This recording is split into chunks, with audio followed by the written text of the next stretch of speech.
Mohon perhatian, tekan tombol subscribe. Terima kasih atas perhatiannya.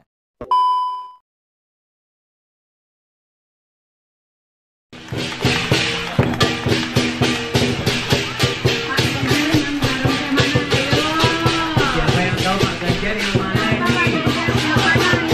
Yang warna apa barongsainya? Warna hitam. Pak Ganjar dapat angpau juga kalau gitu ya.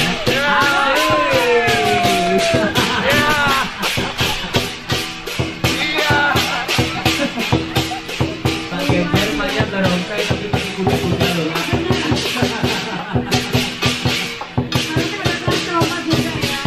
Iya, boleh dibaca. Tepuk tangan buat Pak Ganjar dong.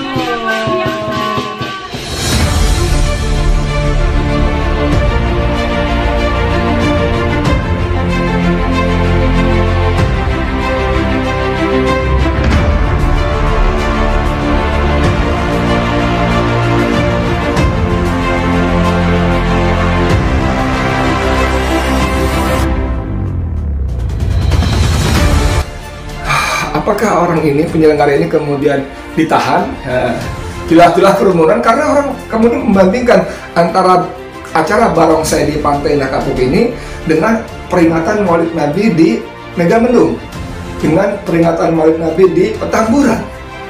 Nah ini kan langsung didenda berat yang di Petamburan 50 juta dan Habib Rizik langsung bayar di lokasi hari yang sama, saat yang sama, ya kan? Apakah orang-orang ini juga kena denda 50 juta? Nah, kan gitu kan? Kemudian apakah orang-orang ini yang bertanggung jawab, bahkan pemilik PIK ini juga dilakukan tindakan surveillance? Sedap. Kita dilakukan tindakan penguntitan. Bismillahirrahmanirrahim. Assalamualaikum warahmatullahi wabarakatuh. Dengan saya Edi Mulyadi.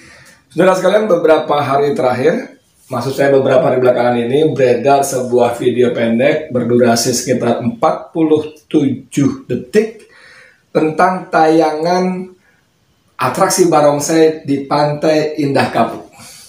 Kita tahu Pantai Indah Kapuk ini suatu kawasan yang sangat elit, sangat eksklusif, hanya kelompok orang yang berduit banyak, maksud saya, bukan cuma berduit doang, harus berduit banyak yang bisa tinggal di situ, membeli properti rumah tinggal di situ.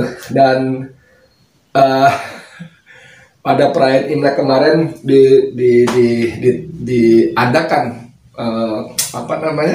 pergelaran atraksi barongsai, dan tempatnya di daerah konon katanya pancoran Pantai Indah Kapuk Peak ya.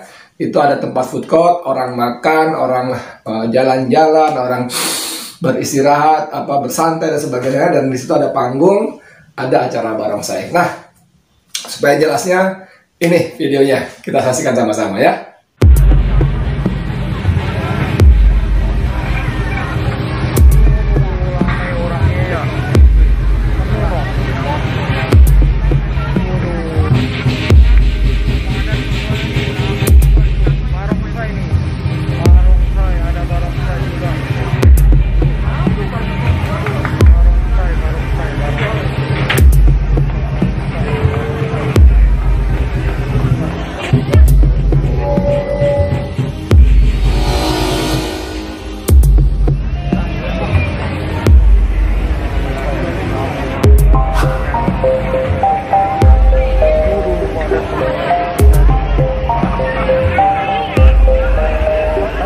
Oke, saudara sekalian, sudah kita lihat tadi video ini sempat beredar luas beberapa hari ini, dan memang setelah agak heboh, kemudian Polres Jakarta Utara ya itu mengambil tindakan. Tapi sebelum ada tindakan seperti itu, video ini dikomentari oleh banyak netizen, antara lain sebuah surat terbuka yang singkat yang sempat disebut-sebut. Surat ini ditulis oleh Kiai Haji Abdul Rashid Abdullah Syafi'i. Beliau adalah putra dari Kiai Haji Abdullah Syafi'i, pahlawan nasional, pendiri perguruan Syafi'iyah. Kiai Abdul Rashid sendiri sudah sepuh, saya 73 atau 76 tahun. Tapi tadi pagi saya konfirmasi ke beliau, karena alhamdulillah saya kenal cukup dekat dengan beliau. Saya tanya lewat WA, Pak Kiai, apa betul tulisan ini adalah Pak Kiai yang buat, sehingga viral luar biasa karena isinya juga lumayan kencang. Dan Pak Kiai yang sepuh itu, yang santun, yang tawadu itu mengatakan bukan saya yang tulis. Baik Pak Kiai, terima kasih. Saya coba konfirmasi, memastikan saja. Beliau sempat tanya sama saya, jadi saya harus bagaimana Ustaz Edi? Saya bilang ya nggak ngapa-ngapain, Pak Kiai tenang-tenang aja. Orang cuma salah sangka itu Pak Kiai yang tulis. Dan sebentar lagi insya Allah saya akan buatkan videonya. Mohon doa dan supaya Allah mudahkan dan ridhoi gitu.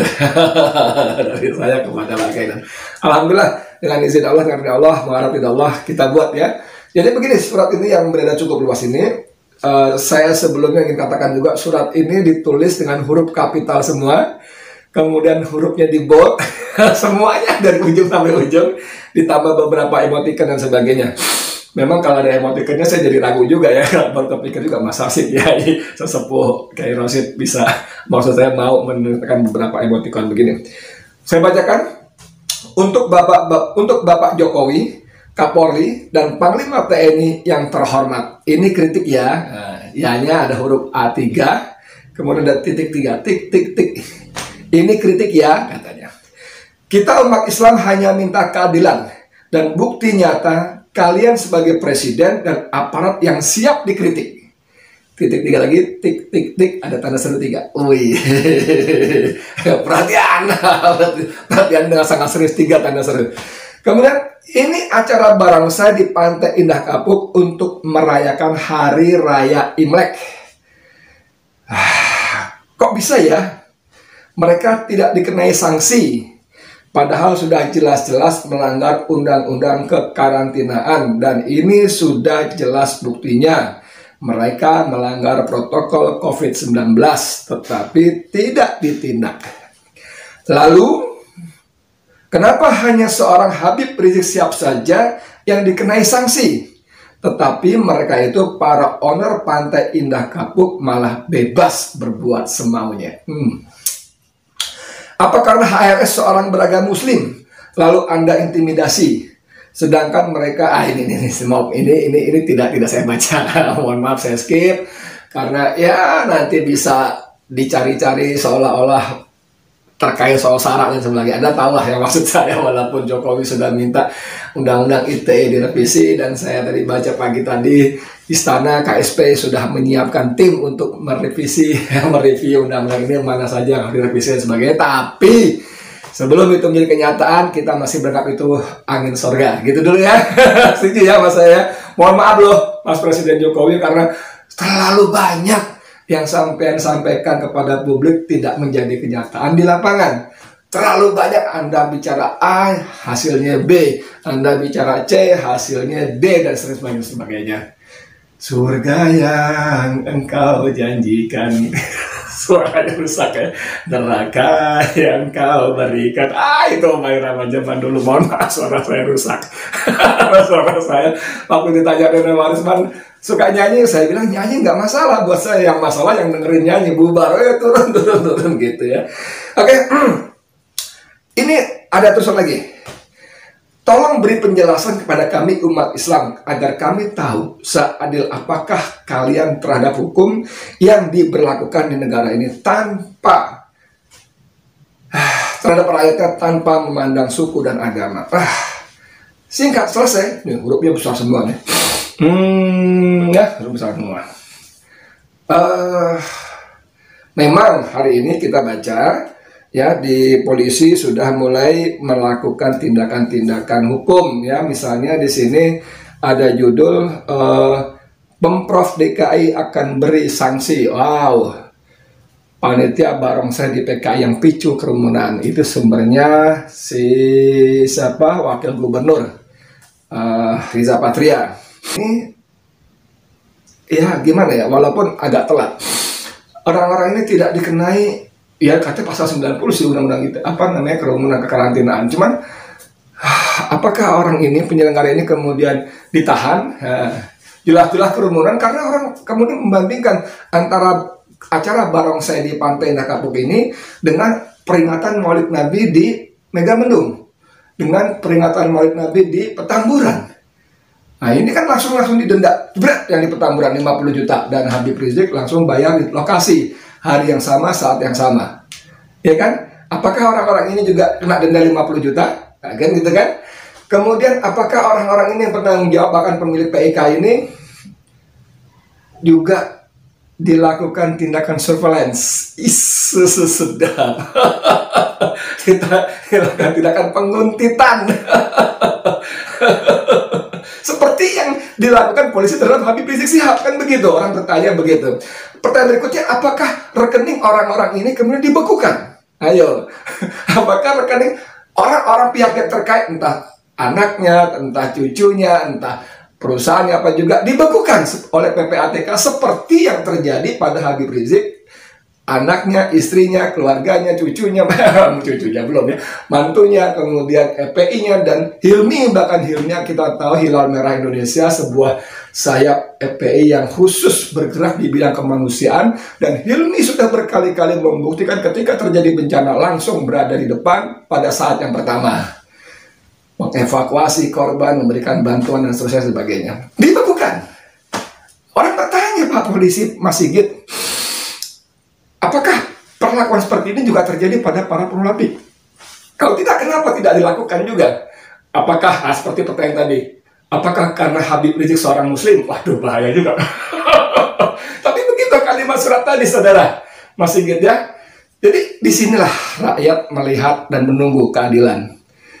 Jangan sampai hukum itu hanya tajam ke bawah, tumpul ke atas.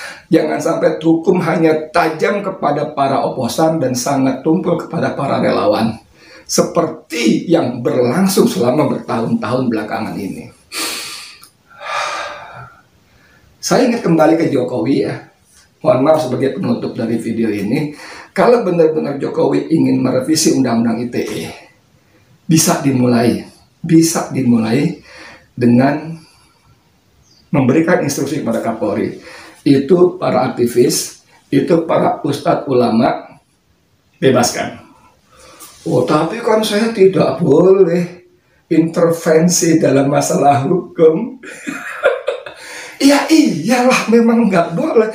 Tapi sebagai kepala negara, kepala eksekutif, apalagi polisi di bawah presiden, itu artinya presiden menggenggam dua kekuasaan eksekutif dan yudikatif, bisa.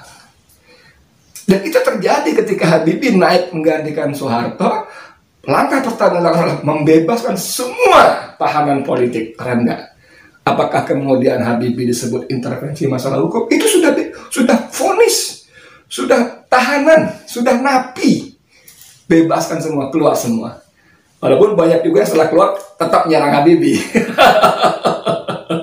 Mas Jokowi, rakyat, saya, dan rakyat menunggu. Ucapan Anda tidak hanya retorika, mohon maaf meminjam istilah Rocky Gerung, Anda tidak hanya tes ombak, Anda tidak hanya sekedar melemparkan harapan-harapan yang kalau kata anak-anak muda sekarang PHP, pemberi harapan palsu. Kita tunggu. Ayo buktikan bahwa Anda betul-betul ingin dikritik, Anda betul-betul ingin merevisi Undang-Undang ITE yang dalam masa 6 tahun kekuasaan Anda dijadikan sebagai alat pemukul, pembungkam,